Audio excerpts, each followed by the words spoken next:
नमस्कार दोस्तों, मैं हूं आपका दोस्त रोहिताश यादव। आज बात करेंगे मार्केट में जो चल रहा है उसके बारे में। किसी टोकन की बात नहीं करेंगे, आखिर क्या करनी बात। अभी मार्केट में कुछ ऐसा है नहीं जिससे किसी टोकन के बारे में बात की जाए। मेन चीज़ है कि जो आजकल कमेंट्स आ रहे हैं उसके आधार पर ही बात की जाए तो ज़्यादा बेहतर है। पहला है हमारा इलॉन मस्क, जो कल ही इन्होंने अपने आप को थोड़ा सा और अपडेट किया है, यही कहेंगे, क्योंकि क्रिप्टो से स्विच कर रहे हैं एआई में। ऐसा ही कुछ है, कमेंट भी उनका यही था और इस पर बाकायदा हमने अपने ट्विटर पर भी और टेलीग्राम और फेसबुक तीनों जगह इस पर चर्चा भी हुई काफ़ी, और सुबह की वीडियो में भी आपको बताया। लेकिन अब इलॉन मस्क साहब ये चाहते हैं कि साहब क्रिप्टो तो यूज कर रहे हैं, लेकिन एआई में उनको अब ज़्यादा इंटरेस्ट हो गया, यानी कि आर्टिफिशियल इंटेलिजेंस में। अब आर्टिफिशियल इंटेलिजेंस में ये रात की बात है और तब से लेके अभी तक कोई ऐसा खास इम्पैक्ट नज़र नहीं आया जो आना चाहिए था। अगर इलॉन मस्क ट्वीट करे और उसका कोई इम्पैक्ट ना आए तो देखिए वो चीज़ कहीं ना कहीं थोड़ा सा कन्फ्यूजन में हो गया साहब, कि आखिर इलॉन मस्क ने ट्वीट किया बाकायदा आर्टिफिशियल इंटेलिजेंस लिख के और उसके बाद भी कोई इम्पैक्ट नहीं है, तो कहीं ना कहीं मार्केट में जो नेगेटिविटी है ना वही हावी है। इस बाकी एसईसी चेयर ने भी एक इंटरव्यू दिया है, थोड़ा सा खतरनाक है। मैं आपको पूरी क्लिप सुनाऊंगा, आप सुन लीजिएगा। वो जो तो क्रिप्टो के लिए थोड़ा सा खतरनाक है, क्योंकि आजकल नेगेटिव न्यूज़ सारी अमेरिका से ही निकल रही हैं, तो इसलिए आपको अपडेट रहना जरूरी है। बाकी क्या होगा ये भविष्य में छोड़ दीजिए, लेकिन अपडेट रहिए जो चल रहा है मार्केट से, उनको छुपाया नहीं जाए तो ज़्यादा अच्छा है। क्योंकि हमें चीज़ें पता होगी तो हम डिसीजन भी अच्छी तरीके से ले सकते हैं। जब हमें कोई चीज़ पता ही नहीं होगी तो हम डिसीजन कैसे लेंगे, क्योंकि डिसीजन कभी एक तरफा नहीं होना चाहिए, आपको दोनों पक्ष पता होना चाहिए, उसके बाद डिसीजन लीजिए।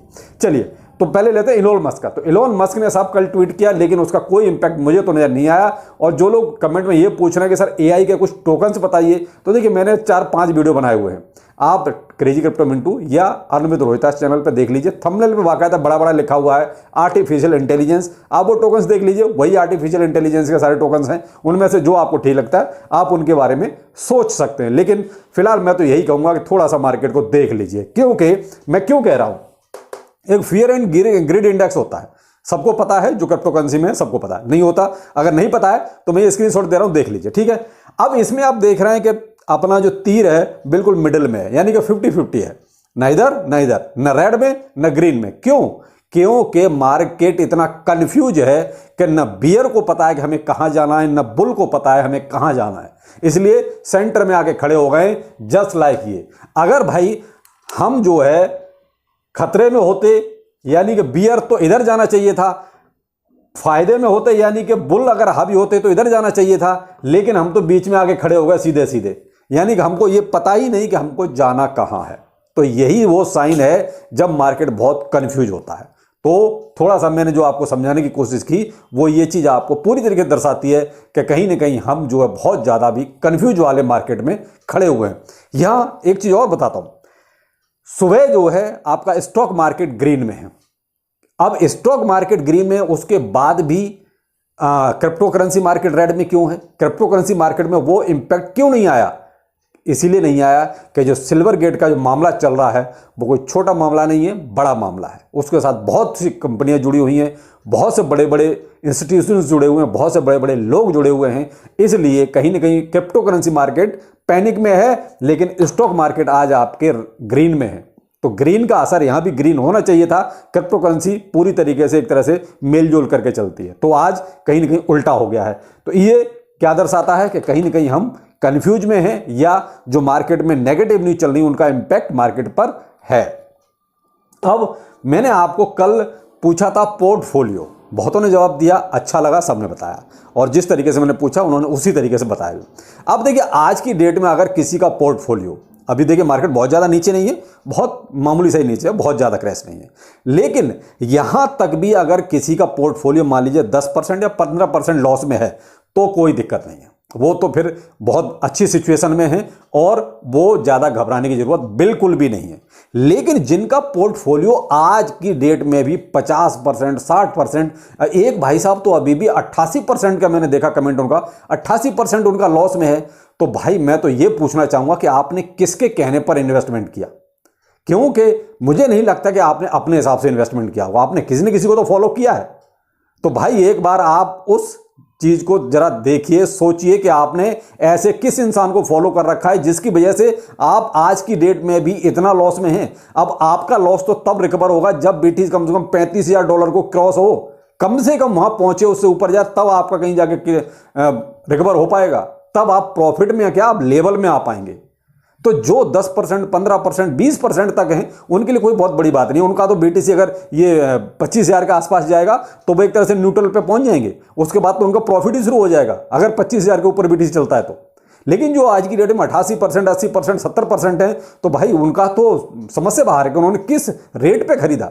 मैं अपना दिखाता हूं, देखिए मैंने बाइनेंस का नहीं, मैं आपको सन क्रिप्टो का ही दिखाता हूं, कि यहाँ लोग सन क्रिप्टो को ही ज़्यादा यूज करते हैं, तो छोटे छोटे जो कॉइन्स हैं मैं उनको इन्हीं पर रखता हूं। तो यहाँ देखिए मेरा सन क्रिप्टो का भी 16% के आसपास आपको लॉस में दिखाई दे रहा है, लेकिन ये मैंने रात ही स्क्रीनशॉट लिया है, तो रात लिया है, लेकिन उससे पहले मेरा ये 3 या 4% था बस। तो 3 और 4% तो मेरा तो कुछ भी नहीं, नो प्रॉब्लम, कोई दिक्कत नहीं।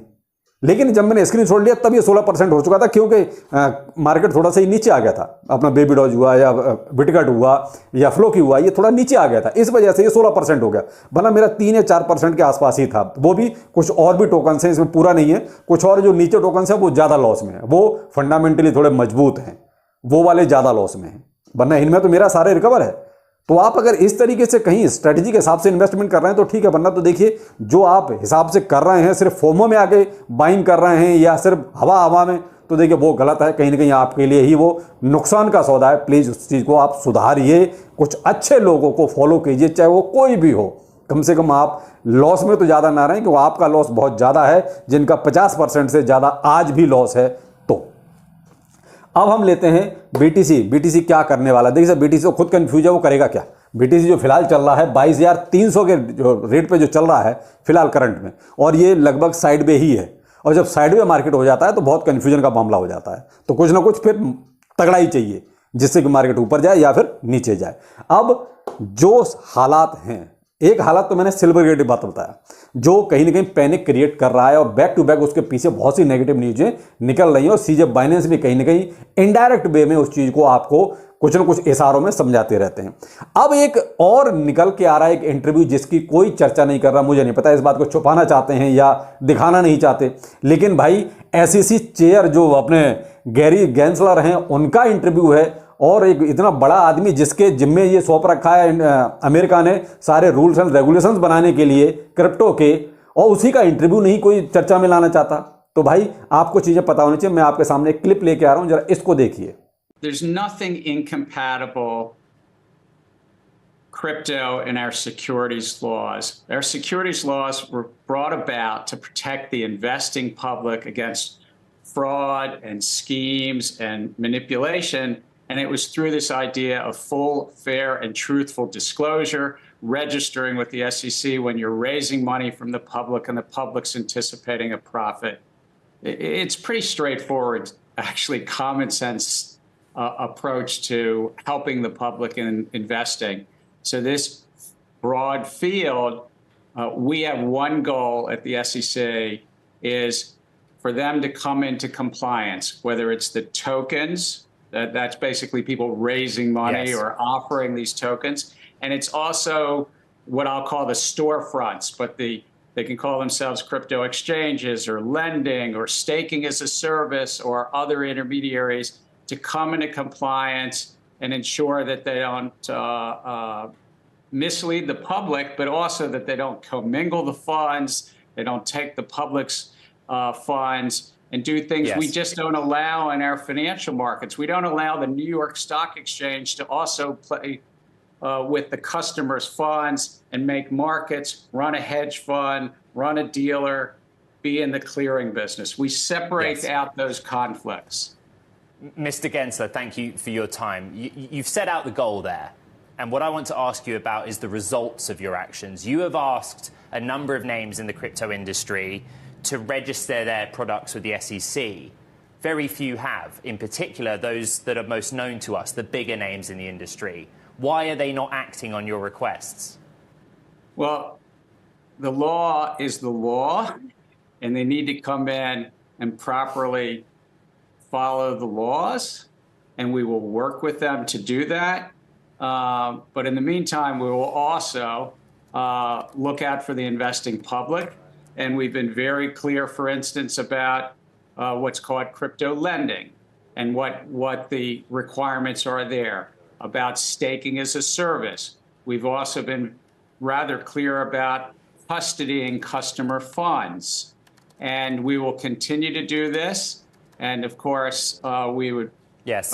most suggest that they come into compliance. Clip देखी, इसमें उन्होंने बहुत कुछ बोला है। इंटरव्यू बहुत बड़ा है, छोटा नहीं है, तो मैंने उसमें से छोटा सा क्लिप निकाला आपके लिए, तो आपको थोड़ा सा लब्बो लबाब पूरा समझ में आ जाएगा आखिर क्या बोलना चाह रहे हैं। देखिए साहब, उनके हिसाब से अगर देखा जाए, इनका ये पर्सनल इंटरव्यू हो सकता है, मैं ये नहीं कहता कि ऐसा ही होगा, क्योंकि अभी तो मैं भी श्योर नहीं हूं, लेकिन जो उन्होंने बोला है मैं सिर्फ उतना बता रहा हूं कि ऐसा हुआ अगर, तो देखिए थोड़ा सा क्रिप्टो करेंसी के लिए जो इन्वेस्टर है उसके लिए तो बहुत अच्छा हो जाएगा। वो एक तरह से पूरी तरीके से फुल प्रूफ हो जाएगा कि उनके साथ फ्रॉड नहीं होगा। इन्वेस्टर के लिए बहुत अच्छा। लेकिन जो क्रिप्टो करेंसी डेवलपर हैं, जो एक्सचेंज हैं, उन पर बहुत बड़ी गाज गिर सकती है। क्यों? कि उन्होंने इतनी हेरा फेरियां कर रखी हैं कि उन पे इतनी नकेल कस देंगे कि उनके लिए वो नियम कानून मानना बहुत भारी पड़ेगा, मान ही नहीं पाएंगे। ये मान लीजिए, इनका एक सीधा जवाब मैं आपको बहुत कम शब्दों में बता रहा हूं। तो ये है कि भाई, अगर वो कहते हैं सिक्योरिटी, यहां पे एक आपने वर्ड सुना होगा सिक्योरिटी, अगर ये चीजें सिक्योरिटी में इंक्लूड की गई क्रिप्टो करेंसी के, तो आप ये मान लीजिए कि यहां जो 22,000 क्रिप्टो करेंसी है ना, 22,000 में से अगर 1,000-1,200 भी बच जाए तो बहुत बड़ी बात है। बहुत बड़ी बात बता रहा हूं, अगर 1,000-1,200 भी बच जाएं तो, अगर ये सिक्योरिटी में रखी गई तो। लेकिन क्या होगा, ये अब नियम कानून बनेंगे तभी पता चलेगा। लेकिन आप यहां इनका इंटरव्यू में ये सुनिए कि सिक्योरिटी शब्द जो यूज कर रहे हैं वो कहीं ना कहीं क्रिप्टो करेंसी के लिए काल बन सकता है। मैं डराने वाली बात नहीं कर रहा हूं, वो जो बोल रहे हैं मैं केवल उतना ही बताने की कोशिश कर रहा हूं। क्यों? क्योंकि नियम कानून इन्हीं के जिम्मे हैं, अमेरिका के। बाकी वर्ल्ड वाइड क्या नियम कानून बनेंगे वो अभी बनेंगे तब पता चलेगा। लेकिन ये जो बोल रहे हैं, इनकी जो सोच है, इनके अंदर जो चल रहा है, वो मैं आपके सामने ला रहा हूं कि ये इनके अंदर चल रहा है। लेकिन अकेले अब ये कहो कि गैरी गैंसलर के ही सब कुछ हाथ में है, ऐसा भी नहीं है, और भी चीजें हैं भाई, बहुत से फैक्टर्स होते हैं। लेकिन इनके दिल में क्या चल रहा है वो मैं आपको बता रहा हूं। अगर ऐसा हुआ तो फिर क्रिप्टो करेंसी में ये जो 22,000 का आंकड़ा घट के आपका 1,000-2,000 के आसपास आ जाएगा, क्योंकि सिक्योरिटीज को कोई भी फुलफिल नहीं कर सकता। यहां आपको एक जीता जागता उदाहरण और बताता हूं। आपने अचानक से देखा है कि बर्निंग की बाढ़ आ गई, देख रहे हैं ना, आप महसूस कर रहे हैं। इससे पहले कोई बर्न नहीं करना चाहता था। आजकल रोज कोई ना कोई टोकन आपके सामने आता है, हम इतना बर्न कर रहे हैं, हम इतना बर्न कर रहे हैं। अचानक से क्यों भाई? ये बर्निंग का भूत अचानक से क्यों जागा? पहले तुम चिल्ला चिल्ला के खूब परेशान थे, कोई बर्निंग करने को तैयार नहीं था, सब बर्निंग के खिलाफ से कि बर्निंग से क्या होता, बर्निंग से तो कुछ होता ही नहीं है। लेकिन अचानक से ये सब क्यों? क्योंकि ये जो बड़ी बड़ी संख्या में जो लेके आ गए ना, क्वाड्रिलियंस ट्रिलियंस में, इनका पूरा सिक्योरिटी में इनको दिखाना पड़ेगा कि आपका इतना जो माल है, सिक्योरिटी क्या है इसकी, कहां से लाएंगे इतना फंड। थोड़ा सा समझिए इस चीज को गहराई से, क्योंकि जितना बड़ा अमाउंट आपका ये ट्रिलियंस का है, तो ट्रिलियंस का फंड भी दिखाइए, सिक्योरिटी में क्या है आपके पास, बैकग्राउंड में क्या है। इन्वेस्टर का पैसा लगेगा तो उसको आप कैसे, अगर बाई चांस को 19-20 होती है बात, तो कैसे रिफंड करेंगे। तो इसलिए अब क्या हो रहा है कि अभी भी ये थोड़ा इसको समझ रहे हैं, चीज को समझ रहे हैं, तो कहीं ना कहीं उसको थोड़ा सा मिनिमाइज करने की कोशिश कर रहे हैं। तो ये कुछ चीजें ऐसी हैं जो धीरे धीरे जुड़ रही हैं। लेकिन आगे क्या होगा वो देखते हैं। मैंने तो आपके सामने वो चीज रखी है कि ऐसा भी चल रहा है, लेकिन मैं ये नहीं कह रहा हूं आपसे कि ऐसा हो गया है।